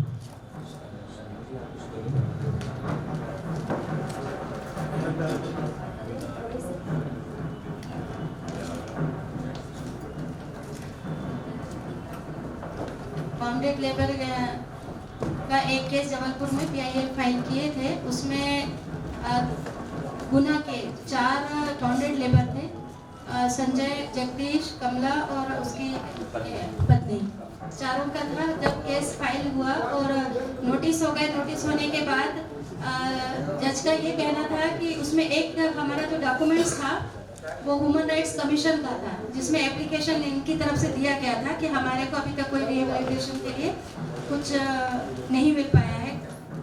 जब जज का कहना ये है, क्योंकि कुंदन जी भी यही है, उन्हीं से मैं पूछना चाह रही हूँ कि कोर्ट ने ये ऑर्डर पास किया कि जब आपने ह्यूमन राइट्स कमीशन में एप्लीकेशन दे दिया है और डिसाइड नहीं हुआ है तो आप दोनों जगह नहीं कर सकते, या तो आप हाई कोर्ट में कर लो या वहाँ से आप विड्रॉ कर लो या वहाँ पर डिसाइड करवा लो।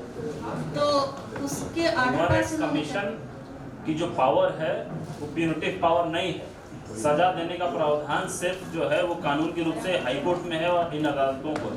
ये कहना बिल्कुल गलत है कि आपने ह्यूमन राइट्स में अगर कंप्लेन दाखिल कर दिया तो इस केस को यहाँ पे नहीं चलाया सकता। जो बॉन्डेड लेबर एक्ट के अंदर प्रावधान है उसमें किस तरह की इंक्वायरी की जा सकती है, पनिशमेंट दिया सकता है, वो पावर NHRC को नहीं है। NHRC सिर्फ एक रिपोर्ट बना के भेज सकती है कि हाँ ये उनका मानना है, वो बाइंडिंग भी नहीं है। तो आप ये कह सकते हैं कि आप देखिए ये प्रावधान जो है NHRC में नहीं है कि हाँ NHRC क्या कर सकते हैं। तो वो डिसाइड कर दिया उन्होंने, NHRC ने डिसाइड कर दिया। नहीं, हाई कोर्ट में ये डिसाइड कर दिया कि लिबर्टी देके कि जब आप वहाँ पर कुछ डिसाइड हो जाए या विड्रॉ कर दिया, वो विड्रॉ डिसाइड विद लिबर्टी, हाँ विद लिबर्टी कोर्ट नहीं कर दिया। तो अब अपन क्या फ्रेश लगा लें और उसमें उसकी जरूरत नहीं है। नहीं, हाई कोर्ट में आपने जब पिटीशन दाखिल किया और आपका NHRC में रिप्रेजेंटेशन पेंडिंग था, अभी क्या स्थिति है NHRC की? तो वही तो निर्मल जी कह रहे हैं, अभी उनको पता नहीं है क्योंकि दिल्ली का पता कर लो आप। अगर वो रिप्रेजेंटेशन डिसाइड हो गया तो फिर से आप हाई कोर्ट जाओ। डिसाइड वही मैंने कहा कि डिसाइड हो गया कि एप्लीकेशन पेंडिंग है, तो अभी कुछ आप बताओ इसके आगे क्या आपको नॉलेज है कि पेंडिंग हो गया कि ये कह रही है कि रिप्रेजेंटेशन जो भेजा था वो डिसाइड हो गया, नहीं हुआ क्या?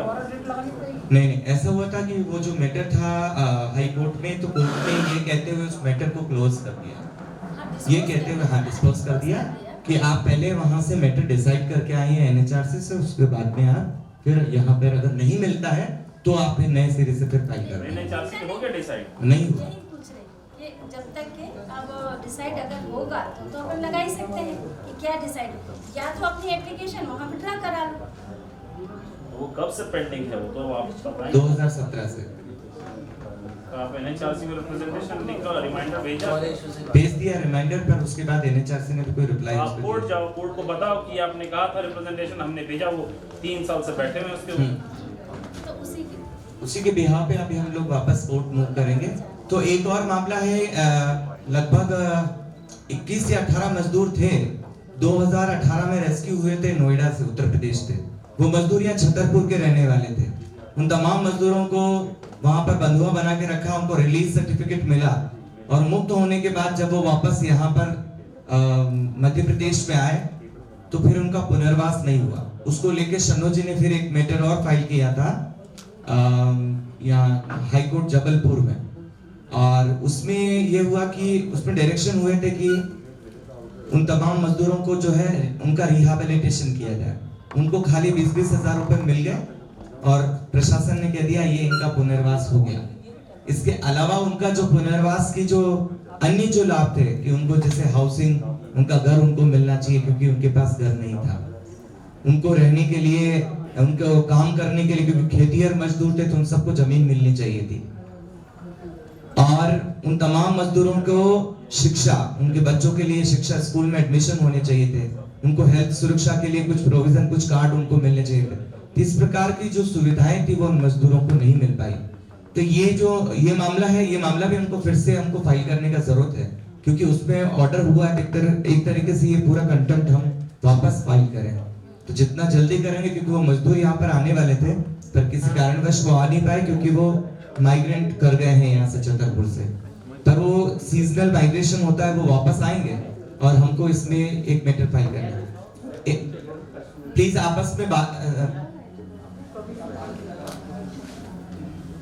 आमीन जी थोड़ा इधर सुनेंगे, आपके लिए ही है ना। आपको एक और आमीन जी ने एक रेस्क्यू करवाया था यहाँ पर ग्वालियर में ईंट भट्टों से। वो रेस्क्यू हुआ था 2019 दिसंबर 2019 में। उन तमाम वो मजदूर थे, वो मजदूर रहने वाले थे उत्तर प्रदेश के। उन मजदूरों को मध्य प्रदेश की सरकार की तरफ से 20-20 हजार रुपए की राशि मिलनी थी, पर सरकार ने बिना 20 हजार रुपए की राशि देके उनको भेज दिया। उसके बाद फिर हमारी टीम बनी, उसमें कबीर जी और ये अपना आमिन जी दोनों मिलकर वापस गए लेबर डिपार्टमेंट, वहाँ के एसडीएम डीएम सबसे संपर्क किया ग्वालियर में। और उसकी एक जीत तो पहली जीत ये रही कि उन सबको मुक्ति प्रमाण पत्र मिल गया। तब हमारे पास में पुनर्वास के प्रोसेस में जाने के लिए कि बॉन्डेड लेबर का जो रिहेबिलिटेशन स्कीम है 2016, उसके तहत रिहेबिलिटेशन के डोर अब ओपन है। तो हम उस मैटर को ग्वालियर हाई कोर्ट में फिर से हम फाइल करें, तो वो अगर आप लोग कितना जल्दी फाइल कर सकते हैं देख लीजिए। लगभग 32 ऐसे कुछ मजदूर थे, उनका अभी तक 2 साल पूरा बीत गया। हमने पुनर्वास के लिए उनका जो इंटरिम रिलीफ अमाउंट है वो यहाँ पर हमने प्रयास नहीं किया, तो उसको हम कर लें जी। ये हाईकोर्ट जाने से पहले, क्योंकि ये तो प्रशासनिक वो है, तो प्रशासन की तरफ से आप हाईकोर्ट जाने की बात कर रहे हैं, लेकिन हाईकोर्ट जाने से पहले प्रशासनिक लेवल पर ताकि कर चुके हैं और वो असफल हुआ। किस कारण से असफल हुआ बोले? वो रिप्लाई नहीं कर रहे हैं। तो हमारे पास कोई और अल्टरनेटिव होना चाहिए। हाईकोर्ट में तो मतलब वो तो चलता रहेगा, तो प्रशासन का दबाव डालने में ऐसे मामले में हमारे पास कुछ विकल्प होने चाहिए। जो बंधुआ मजदूरों का जो एक पैटर्न देखते हैं, उसमें आज यहाँ से छुड़ाया, एक रिप्रेजेंटेशन डीएम को भेजा, डीएम का रिप्रेजेंटेशन जो है वो वहां के बाद वो पेंडिंग रहेगा। अगर आपकी बात बिल्कुल सही है, अगर जाके 200 लोग 500 लोग डीएम के ऑफिस में बैठ गए, और वो 500 लोग हैं कहाँ? तो 500 लोग तो हैं नहीं संगठित होकर वहां पे धरना करने के लिए। ये एक मजबूरी है, और ये एक बिल्कुल वैलिड पॉइंट है कि अगर आप संगठित रूप से कितनी दफा आप पिटीशन फाइल करके इंडिविजुअल लोगों को कॉम्पनसेशन दिलाएंगे, परंतु जब तक वो संगठित रूप से होके वहां पे धरना प्रदर्शन करके उसको 20,000 रुपए नहीं दिला पाते हैं, तो फिर वो एक आखिरी रास्ता बच जाता है कि आप जाइए हाई कोर्ट, और वहां पे अगर आपको कोई ऐसा वकील मिल गया जो आपके लिए केस कर देता है तो केस करिए, और वहां पे मोस्ट ऑफ द केसेस में आपको शायद वो इंटरिम रिलीफ 20,000 रुपए का मिल जाएगा, रिलीज सर्टिफिकेट कई दफा मिल जाएगा। उसके बाद फाइनल कॉम्पनसेशन में जो समय लगेगा, वो भी अभी दिल्ली में एक केस था जहां पे कि एक महिला को फाइनल कॉम्पनसेशन में मिल गया, और भी जो चीजें मिलनी थी वो मिल गई। परंतु ये संगठित रूप से लोग अगर लड़ाई नहीं लड़ रहे हैं, और अगर नहीं है, तो क्या आपको कोर्ट में जाके पिटीशन फाइल करके इन जो लाभ हैं अलग अलग स्कीम्स के वो लेना है या नहीं लेना है? ये सवाल एक बड़ा है, तय करना पड़ेगा कि इसको कैसे इस लड़ाई को लड़नी है। क्योंकि कोर्ट जा जाके बार बार एक पिटीशन के बाद 2 पिटीशन के बाद 100 पिटीशन के बाद वो चीजें वो बिल्कुल रोटेशन में चलेंगी, वो एक साइकिल है। That is not going to solve the problem, but what do you do? इसलिए मैं कह रही हूँ कि क्या हम लोग, जैसे ग्वालियर है, ग्वालियर में कुछ मजदूर संगठन है ना, कुछ अन्य संगठन है, तो जब मतलब ग्वालियर संभाग का हो है ना, या संभागीय स्तर पर उस जिले में नहीं हो तो आसपास तो रहेंगे, तो क्या हम कोर्ट जाने से पहले हमारे पास हमारा संगठन नहीं है, लेकिन कुछ और भी ताकतें होंगे, कोई पत्रकार है, कोई स्थानीय मतलब प्रबुद्ध नागरिक है ना, कुछ एनजीओज हैं, कुछ लेबर यूनियंस हैं, है ना, जो ये हमारे साथ जा सकते हैं। हम दबाव डालने के लिए कलेक्टर के पास हमने पत्र भेजा, पत्र भेजने के बाद कुछ नहीं हुआ तो हाईकोर्ट चले गए।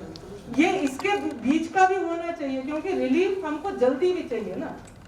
अब सब समझते हैं कि वो 20 साल के लिए तो वो नहीं रुक सकते हैं लोग, तो वो उस प्रकार की प्रक्रिया, क्योंकि हमारे पास हाईकोर्ट जाने वाले लोग हैं, इसलिए बिना सोचे हम हाईकोर्ट चले जाए, उसका विकल्प थोड़ा एक निवेदन है कि उसके बारे में भी सोचें।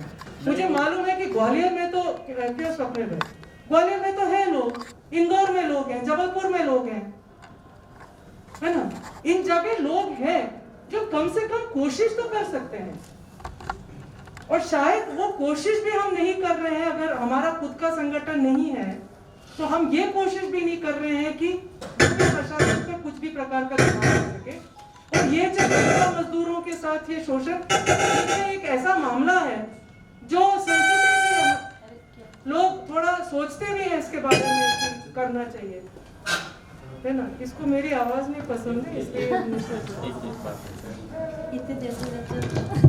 माधुरी जी ने जो बोला कि कोर्ट जाने के अलावा भी अगर कोई ऐसा सेल खत्म हो गए, इसलिए हो रहा है ऐसा कुछ रास्ता है तो ये भी बात सही है कि ये भी अपन कर सकते हैं। लेकिन क्या होता है कि जैसे हमने रेस्क्यू कराए 30 करीब मजदूर हैं और वो सारे यूपी से हैं, और यूपी से भी एक जगह से नहीं 5-6 जिलों से हैं, और वो जैसे तैसे उनको रेस्क्यू कराया। रेस्क्यू कराने के बाद हम 2 दिन 3 दिन रोक सकते हैं उनको। उसके बाद क्या होता है, उनको वो जाएंगे अपने घर, उनको भेजना ही पड़ेगा, कहाँ रोकेंगे उनको। तो जैसे ही वो अपने घर चले गए तो वो उनको एक जगह के नहीं है, अगर एक डिस्ट्रिक्ट के भी हैं तो अलग अलग गाँव से हैं, उनके पास पहुँचना, उनको बार बार बताना और उनको दोबारा से एक जगह इकट्ठा करना पॉसिबल नहीं होता। तो उसका हम लोग क्या करते हैं, शुरू में ही जो डॉक्यूमेंटली कार्रवाई होती है वो करा लेते हैं, लेकिन जैसे लंबा अगर कोई चलने वाला है तो नहीं करा पाते। फिर उसमें क्या करते हैं कि बीच का रास्ता यही है कि हम कोर्ट जाएं और कोर्ट से ऑर्डर कराएं तो शासन के माध्यम से सभी को वो मिल पाए। लेकिन अगर कुछ धरना करना है या वहाँ पे धरना प्रदर्शन करना है कलेक्टर के यहाँ जाके, या कुछ वो नहीं दे रहे, तो ये लंबा चलाने में उनके साथ प्रॉब्लम आती है, क्योंकि वो एक जगह पे जो मजदूर रह रहे होते हैं तो उनको दूसरे दिन भी ले जा सकते हैं, तीसरे दिन भी ले जा सकते हैं, लेकिन उनका घर ही नहीं है, काम भी उनका किसी तरह से वहां से छुड़वा लिया तो वो चले जाएंगे। ये बेसिक इशू है जिस वजह से कोर्ट के माध्यम से ज्यादा हमें इजी लगता है, तो हमको करना पड़ता है। मुझे लगता है कि ये काफी अच्छा एक सुझाव है, पर इस प्रकार के प्रयास ऐसा नहीं किए गए। गुनावाला जो हाई कोर्ट में मैटर है उसमें लगभग 500 से ज्यादा मजदूरों ने भोपाल में जाके प्रदर्शन किया। कम से कम 1500-2000 के करीबन खुद बंधुआ मजदूर निकल कर आए थे। गुना के कलेक्ट्रेट का हमने घेराव किया। उसके बाद एक बार प्रदर्शन करने गए, वह लगभग 450 दबंग लोग आ गए थे, और जब हमको और नरेंद्र भदौरिया जी को पानी के खेत में कूदना पड़ा और वहां पर उन्होंने हमारे पर हमला किया। तो प्रदर्शन इस प्रकार से हो रहे, पर ये डेली के हिसाब से रेस्क्यू चल ही रहे हैं। अब आकाश सहरिया और उनकी पत्नी को जब रेस्क्यू किया गया तो कुछ 10-12 लोग गए थे और कलेक्ट्रेट पर जाके ज्ञापन दिया था उन्होंने। तो सवाल एक है कि अभी जो हम लोग बैठे हैं, आप में से कौन ऐसे संगठन हैं जो थोड़ा रुचि लेते हैं कि अगर आपके जिले में इस प्रकार का है तो ये जो बीच वाला गैप है, इस गैप को फुलफिल करने में, मैं नहीं कह रहा कि वो पूरा वो ही करेंगे, पर उसमें हाथ बढ़ा सकते हैं अपने साथियों के साथ। हाँ, तो बहुत अच्छा। तो इन तमाम साथियों से अभी मैं और बात करूंगा इस सत्र के बाद में, क्योंकि जहां पर भी इस प्रकार का हुआ है कि जैसे इन्होंने कहा कि माइग्रेंट लेबर है और वो चले गए हैं, तो जहां मैं मतलब ये तो नहीं कह रहा कि मैं जहां पर फिजिकली जा पाता हूँ वहां पे बिना धरना दिए तो वापस नहीं आता हूँ। किसी भी कश्मीर हुआ, पंजाब हुआ, चाहे कोई संगठन वहां पर है या नहीं है, पर वहां एक बार तो मजदूरों को लेके बैठना सबसे पहला काम है। पर फिर भी अभी तक का जो प्रयास रहा है, जितनी जगह हमने धरने के सफलता नहीं मिली, फिर भी मेरी उम्मीद और विश्वास उसी में है कि अगर हम इस प्रकार के प्रयास करेंगे तो कहीं न कहीं प्रशासन को लगेगा कि रोज रोज के हिसाब से इस प्रकार का हो रहा है, तो शायद वो उसको देने के लिए सफल करें। तो दोनों ही प्रयास की जरूरत है। हम ये जो जिन साथियों ने हाथ खड़े किए हैं उनके साथ बैठ के बात करेंगे तो national campaign committee for eradication of bonded labour एक नेटवर्क बनाया है देश भर में। उनके कुछ साथी हैं, किसी का जन संगठन है, कोई इंडिविजुअल एक्टिविस्ट है, पर देश भर में कोई ना कोई उनके कार्यकर्ता है। तो मैं कोशिश करूंगा कि आपके साथ बैठ के बात करें और अगले इस प्रकार के अगर प्रवासी मजदूरों के और बंधुआ मजदूरों के अगर मुद्दे आते हैं तो इसको हम इस माध्यम से भी होकर गुजरे और उसके बाद हम कोर्ट लेके जाएं, कोई दोहराई नहीं।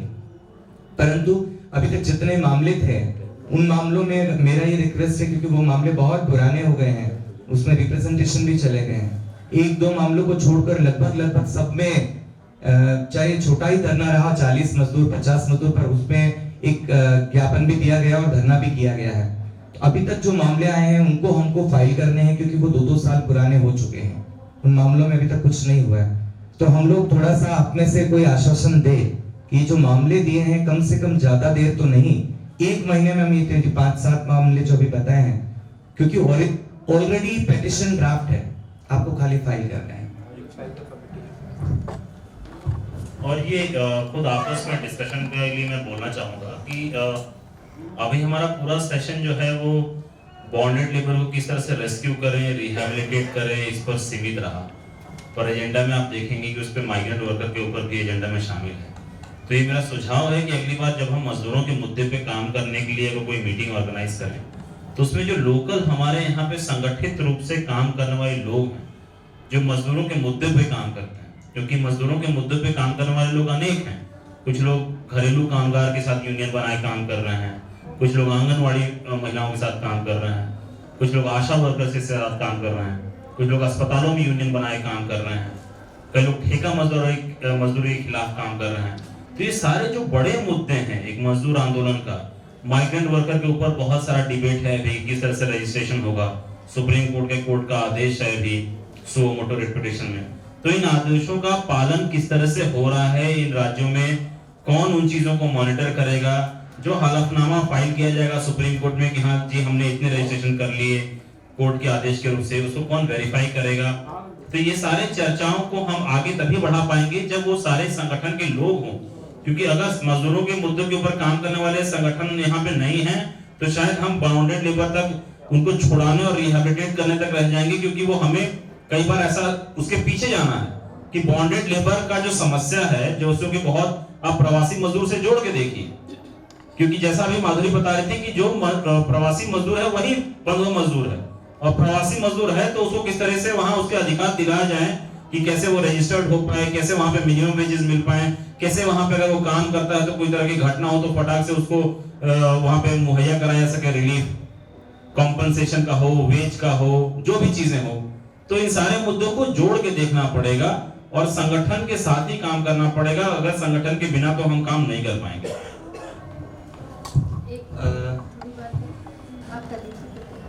मैं करी नहीं, बॉन्डेड लेबर के बारे में बात कर रही थी। कोरोना के जो लॉकडाउन का पीरियड था उस टाइम बाउंडेड लेबर के लिए जो पीआईए लगाई गई थी उसमें काफ़ी संगठन के साथ मिलकर हमने काम किया था।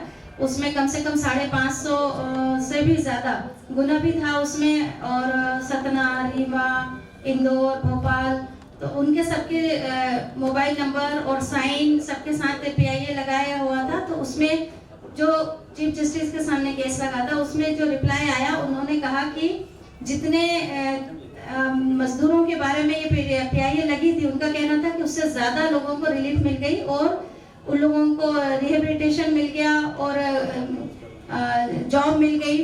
तो अभी का जो लेटेस्ट कुछ दिन पहले केस लगा था उसमें कोर्ट ने कहा कि आपने खाली ओरल बोलने से कुछ नहीं होता, क्योंकि जो भी रिप्लाई आता है उसमें से ये कहा जाता है कि इतना हो गया, इतना दे दिया, मगर कहीं का ना तो उनके साथ किसी गवर्नमेंट कलेक्टर का या कमिश्नर का ना तो एफिडेविट था ना कुछ भी था। तो कोर्ट ने अभी थोड़ा अच्छा रिस्पांस दिया और कहा कि नहीं, पहले आप पूरा प्रूफ के साथ बताइए कि आपको कितनी जॉब मिली, कितने मजदूरों का जॉब मिला है। और तो ये सब चीज़ें बिना संगठन के साथ मिले तो काम हो नहीं सकता, सबके साथ मिलके ही काम होता है।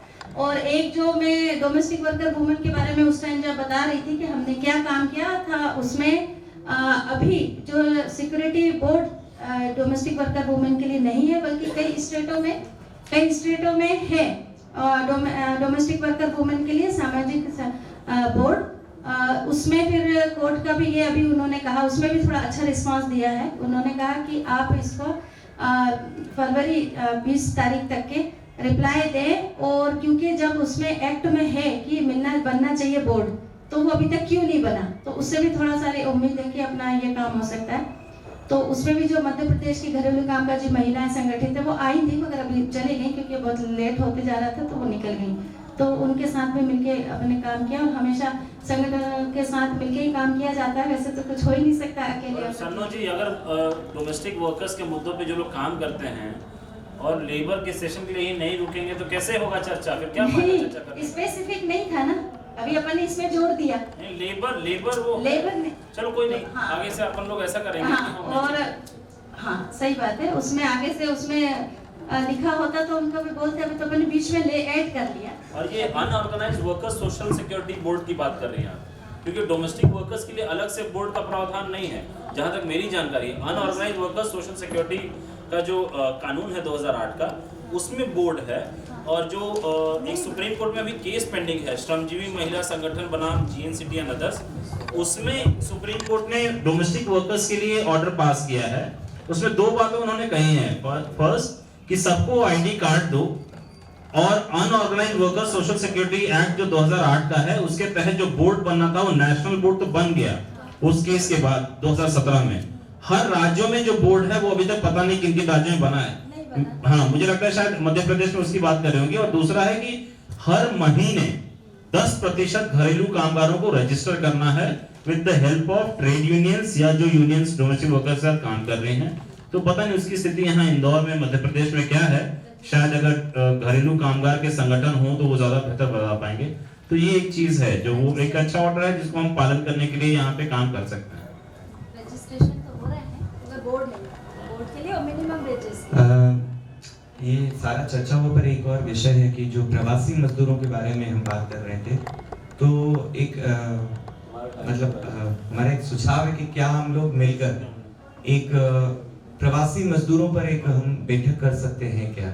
क्योंकि प्रवासी मजदूरों का जिस प्रकार से भी सुप्रीम कोर्ट में भी मैटर तो चल ही रहा है, और ऑलरेडी अभी प्रवासी मजदूरों की जो कोविड के दौरान हालत हुई है उसको देखकर सभी हर व्यक्ति के मुंह पर माइग्रेंट वर्कर का नाम तो हुआ, पर आगे रास्ता क्या है, आगे करना क्या है? हमको कानून भी हमारे पास में है, बस एक पॉलिसी नहीं है। माइग्रेंट वर्कर का कोई पॉलिसी नहीं है।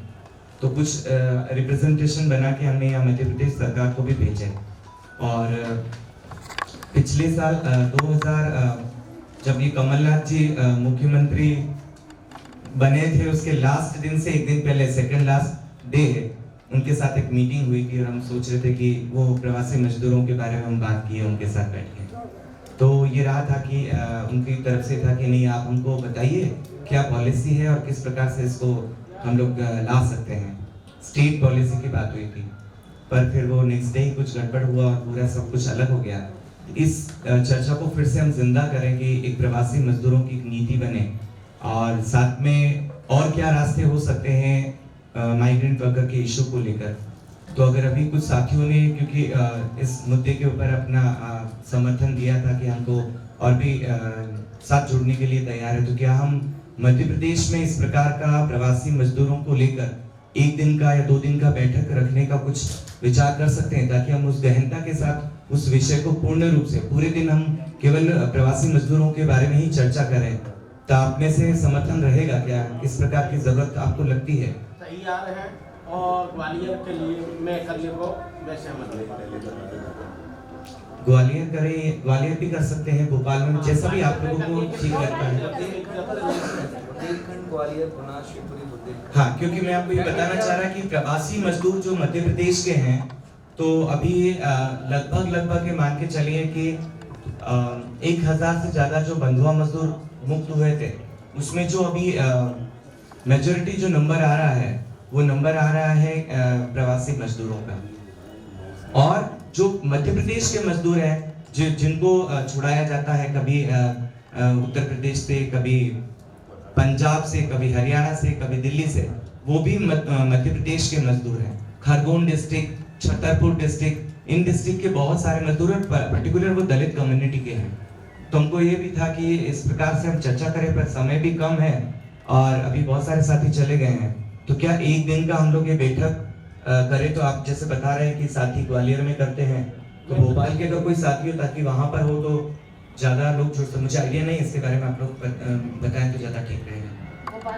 माधुरी जी, अच्छी रहेगी। मीटिंग कहीं पर भी कर लें, मेरे ख्याल से मीटिंग कहीं पर भी कर लें। ग्वालियर से उस तरफ जाते हैं, यहाँ से इस तरफ जाते हैं, मतलब मध्य प्रदेश के चारों दिशा से लोग निकल रहे हैं, है ना। तो आप मीटिंग कहीं पर भी कर लें, वो ग्वालियर में मीटिंग करेंगे तो आपके यूपी के दूसरे इलाके से लोग आ जाएंगे। इसकी जिम्मेदारी मेरी है ग्वालियर से जी। दोनों चीजें हैं, कुछ लोग आएंगे आपके संपर्क के आएंगे, दूसरे के नहीं आएंगे। शायद कहीं एक जगह शुरू कर कहीं पर भी बैठे, उसमें कोई दिक्कत नहीं। लेकिन हम चाहते क्या हैं, हम उम्मीद क्या रखते हैं, उसका आउटकम क्या होगा? क्योंकि पॉलिसी बनाना, देखिए ये सब चीज़ें जो है, आप 1000 पॉलिसी बना लीजिए, 1000 कानून बना लीजिए, सत्ता का जो चरित्र है ना वो नहीं चलने देगा। तो हमको ये उनको छोड़िए, हम अपना कुछ कैसे जो है ना लामबंद हो सकते हैं उसके बारे में हम क्या सोच सकते हैं कि हर जगह अगर कोई कॉन्टैक्ट हो, हमारे यहाँ के मजदूर आपके यहाँ गए तो मेरे पास आपके पास कॉन्टैक्ट होना चाहिए कि हमारे मजदूर आपके पास आए, हमारे इधर के उधर आए हैं, इस जिले में कौन है, उस जिले में कौन है। प्रवासी मजदूरों के इमरजेंसी एड के लिए हर जगह का एक नेटवर्क कैसे अगर बना सकते हैं, है ना। और उसमें आगे जाके कुछ इस तरह से कार्ड्स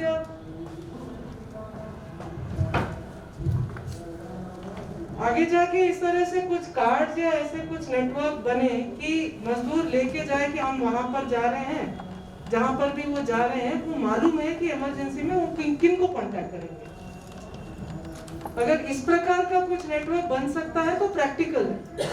पॉलिसी वगैरह में हम लोग बहुत समय लगाते हैं और मतलब अभी दिखा मध्यम वर्ग को कि इतने सारे प्रवासी मजदूर हैं, तो वो आज के मजदूर हैं क्या? वो तो सदियों से चल रहे हैं, मतलब। और जैसे पूंजीवाद ज्यादा गहरा संकट में जाता है, ज्यादा मजदूर उसको बोल उठा है। तो ये हमको दिखा, मीडिया को दिखा, लेकिन ये मतलब इसके कारण जो है, इसके बारे में ज्यादा संवेदनशीलता अभी बनी है, मुझे नहीं लग रहा है कि बनी है। तो हम उनको छोड़े, अपना क्या हम कर सकते हैं वो उसके बारे में हम फिलहाल थोड़ा सोचे। ऐसा मेरा नहीं। बहुत अच्छे सेशन थे और सबने अच्छे अपनी बातें रखी और बहुत सारे प्लान ऑफ एक्शन के तहत कुछ केसेस भी निकल के आए हैं जो कि आगे सब साथ में मिलके, और जितने भी डिस्ट्रिक्ट के और मध्य प्रदेश के अलग अलग जगह से लोग आए थे, सब मिलके साथ में एक्टिविस्ट के साथ ऑर्गेनाइजेशन सबके साथ मिलके पिटिशन वगैरह भी लगाना है। और अभी तो बहुत कम लोग बचे हैं, मगर आप सबका बहुत बहुत धन्यवाद जो आप लोग अपना समय, कीमती समय निकाल कर कोरोना के इस टाइम पे आए, इसलिए मेरे तरफ से आप सबका बहुत बहुत धन्यवाद। सबने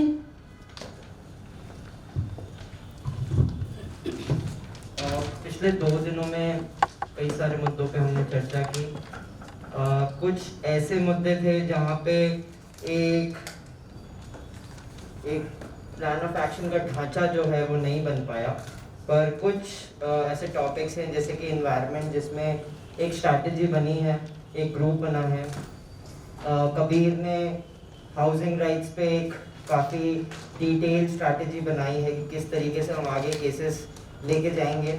लेबर में हमारे पास अभी कुछ केसेस हैं जो हमें फॉलो अप करने हैं, और उसके बाद आई थिंक एक बार जब पूरी तरीके से समझ लिया जाएगा कि एक हमने देखा कि गुना के आसपास, गुना शिवपुरी में काफ़ी ज़्यादा बॉन्डेड लेबर के केसेस हैं, पर उसके अलावा भी यदि हम इंदौर के आसपास या फिर जबलपुर में, जहाँ पे एक आगे भी हमसे कुछ लॉयर्स जुड़ने वाले हैं, तो हम यहाँ पे देख सकते हैं कि किस तरीके से बॉन्डेड लेबर के केस हैं, और एक लेबर लॉ पे एक आगे स्ट्रैटेजी बननी चाहिए। जैसे एक मीटिंग की भी बात हो रही है कि प्रवासी मजदूरों के बारे में। बाकी जहाँ तक जेंडर की बात है, जेंडर राइट्स पे जो हमारा सेशन था, उसमें मोटे मोटे तौर पे ये था कि हमें एक रिस्पॉन्स तो देना ही है कि अगर किसी तरीके की हिंसा हो जाती है, और जो लॉयर्स हमारे साथ जुड़े हैं, तो हिंसा हो जाती है तो एक रिस्पॉन्स की ज़रूरत है, पर सिस्टम और स्ट्रक्चर के साथ भी काम करने की ज़रूरत है। सिस्टम्स आप जो पुलिस स्टेशंस हैं, कोर्ट्स हैं, और जो हमारे स्ट्रक्चर्स हैं जो पेट्रियार्की हैं। और गुंजन ने एक बहुत अच्छी बात बोली थी कि at the end of the day आपको बिहेवियर पे ही बात करनी पड़ेगी कि मर्द कैसे सोच रहे हैं, लोग कैसे सोच रहे हैं। तो ये एक अच्छा सेंसिटाइजेशन बहुत अच्छा था जेंडर के टॉपिक पे। बाकी जो हमारे ट्रांस राइट्स पे बात हुई हैं, उसमें ये हमें पता लगा कि एक एक्सपोजर था काफ़ी लोगों के लिए। कुछ अच्छे सवाल भी आए थे, और ये हुआ कि हमें जानने का मौका मिला कि किस तरीके के जो मुद्दे हैं वो फेस कर रहे हैं ट्रांस पीपल, और हमें उसके लिए आगे क्या हम लोग स्ट्रैटेजीज बना सकते हैं। उसके लिए एक बार हमें लगता है कि फिर से एक बार एक मीटिंग होनी चाहिए, या चर्चा एक शुरुआत होनी चाहिए। तो मैं अगर यदि कोई टॉपिक मिस कर रहा हूँ तो एक बार हाउसिंग का कबीर ने काफ़ी डिटेल्ड एक स्ट्रक्चर बनाया है एंड तो ये जो सारे हमने टॉपिक्स डिस्कस किए हैं बस ये डिस्कशन के तौर पे नहीं थे, हमें आगे भी इसमें बढ़ना है। कुछ में हमारे पास थोड़ी कॉन्क्रीट स्ट्रैटेजीज हैं, कुछ में नहीं है, पर किसी भी मुद्दे को छोड़ा नहीं जाएगा। HRLN MP की जो टीम है वो आपको किसी भी तरह की अगर PILs हैं, किसी भी तरीके के रिस्पॉन्स के लिए हम लोग रेडी हैं। और आप लोग यहाँ पे इतने कठिन समय में आए और हमारे साथ यहाँ पे चर्चाएं की इतने तमाम इम्पॉर्टेंट मुद्दों पे, उसके लिए बहुत बहुत धन्यवाद। मैं सारे स्पीकर्स का भी धन्यवाद करूँगा और दिल्ली टीम का भी धन्यवाद करूँगा कि वो भी समय निकाल के आए और हम सभी को सिखाया और हम लोगों को आगे का प्लान ऑफ एक्शन बनाने में हेल्प किया। Thank you.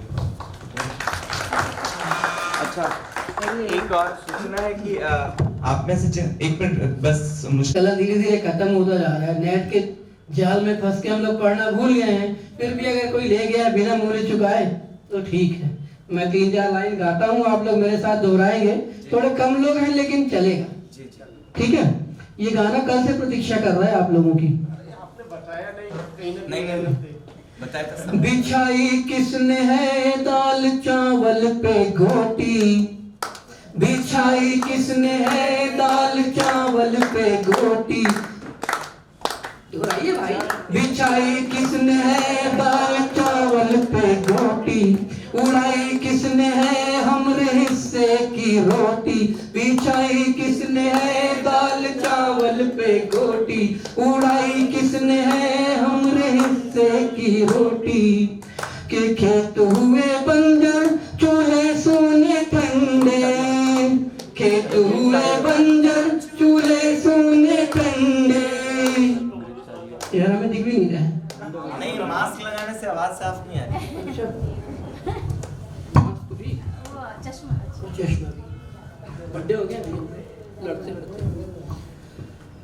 के हमरे चूल्हे ठंडे घर सोने सोने, चूल्हे ठंडे घर सोने सोने, खून के पियक्कड़ बढ़ते ऊने दूने, पियक्कड़ बढ़ते ऊने दूने। चुराई किसने है जन के तन की लंगोटी, चुराई किसने है जन के तन की लंगोटी, उड़ाई किसने है हमरे हिस्से की रोटी, उड़ाई किसने है हमरे हिस्से की रोटी। बिछाई किसने है दाल चावल पे गोटी, बिछाई किसने है दाल चावल पे गोटी। तो खेत हुए बंजर और आंखें पथराई, खेत हुए बंजर और आंखें पथराई, खेत हुए बंजर और आंखें पथराई, खेत हुए बंजर और आंखें पथराई। भूखे बच्चे बूढ़े माए थराई, भूखे बच्चे माए थराई। चलो खींच लाए राजधानी की चोटी, चलो खींच लाए राजधानी की चोटी, चलो खींच लाए राजधानी की चोटी, चलो खींच लाए राजधानी की चोटी। बिछाई किसने है दाल चावल पे गोटी, बिछाई किसने है दाल चावल पे गोटी, बिछाई किसने है दाल चावल पे गोटी, बिछाई किसने है दाल चावल पे गोटी। चुराई किसने है हमरे हिस्से की रोटी, चुराई किसने है हमरे हिस्से की रोटी, चुराई किसने है हमरे हिस्से की रोटी, चुराई किसने है हमरे हिस्से की रोटी। धन्यवाद।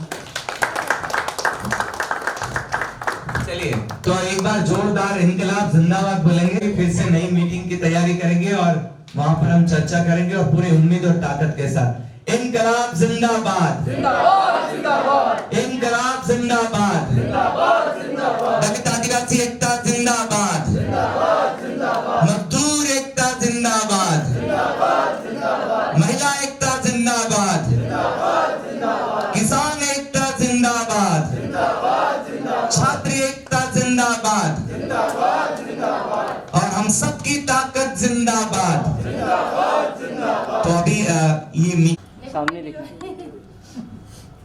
अच्छा उधर भी